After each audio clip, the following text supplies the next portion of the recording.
Максим, здравствуйте.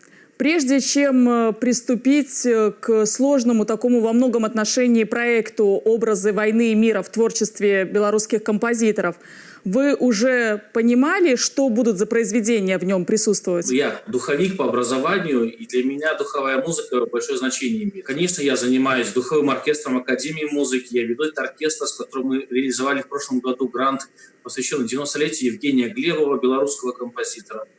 И, конечно, в репертуаре у нас есть белорусские произведения, и возникла такая мысль, идея создать целый ряд программ, приурочить их к 75-летию Победы. И, собственно говоря, вот наш грант, который был присужден на 2020 год, получил такое название, что «Образы войны и мира в творчестве белорусских композиторов».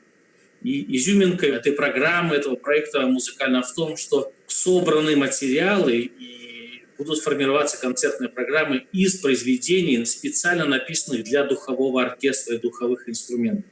Это впервые в нашей стране, потому что то, что нам удалось собрать, это редчайшие рукописи, редчайшие ноты, которые, может быть, один раз исполнили в свое время при написании и больше не звучат. Наверняка отыскать весь материал невозможно только с помощью интернета. Какие источники, какие ресурсы использовали при подготовке программы? Практически все ноты, все партитуры находятся в рукописном варианте.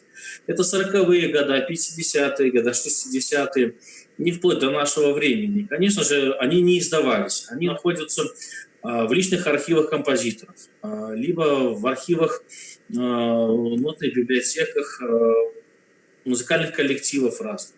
Поэтому была проведена большая работа, был поиск и в духовых оркестрах нашей страны, и личных архивах композиторов белорусских, и также, конечно, в архивах государственных. Насколько я понимаю, при составлении программы вы руководствовались и опирались не только на 75-летие Победы, но и на юбилеи авторов. Должен сказать, что композиторы нашей страны не так часто обращались к написанию музыки для духового оркестра. И вот когда мы занялись поиском, так получилось, что композиторы, которые сочиняют для духового оркестра, в этом году у них круглые даты, юбилейные даты.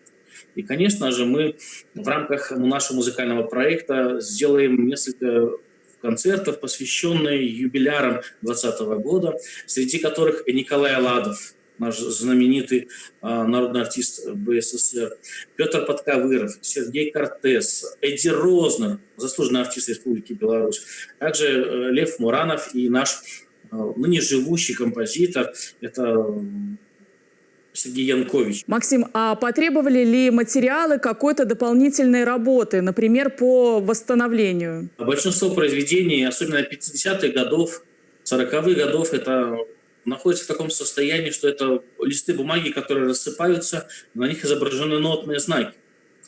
И, конечно же, нам нужно было что сделать? В первую очередь собрать это все воедино, набрать на компьютере, то есть сделать электронный набор нот, создать партии из этого всего, чтобы можно было это исполнять. После того, как музыка прозвучит на концертах, какая работа будет продолжена с материалом? Мы сделаем набор партитур, мы сделаем набор партий. Это все мы запишем это на диск, и будет у нас такой подарочный диск, конечно, по возможности будем его распространять за пределы нашей страны, потому что есть большой интерес, в частности, в России, нашей белорусской музыки для духового оркестра, потому что она достойная, тем более музыка основана на белорусском фольклоре, что очень немаловажно. Мы даже уже этих тем и не знаем, не можем даже вспомнить их, но они звучат как музейный экспонат, вот мы их будем представлять. Максим, спасибо за беседу и за сохранение белорусского музыкального наследия.